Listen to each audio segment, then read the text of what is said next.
Hello everybody, in today's video I'm going to show you how to buy Premier League tickets online. In order to buy Premier League's ticket online, firstly you need to open any of the web browser. And in the top there's this address bar, type down chelseafc.com. And once you're inside this homepage of the Chelsea FC, what you need to do is you need to click onto this tickets and hospitality. And from here, you need to go to this buy tickets beside it. Under the buy tickets, you need to scroll a bit down.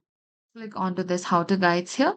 So from here, you need to click onto this guide to buying match accounts here. Select this view guide. So over here, you can find the view guide.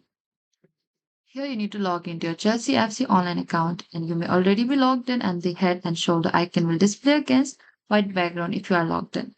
And you need to go to the ticket and packages and select men's ticketing.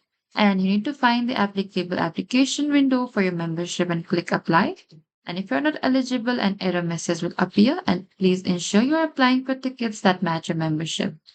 And next is select the number of tickets you wish to apply for. For most matches, tickets will be sold at a maximum of one ticket per member.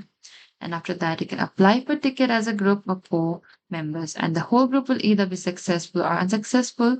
If successful, your group will be seated together. And that is it. Thank you for watching this video. I hope this video was helpful.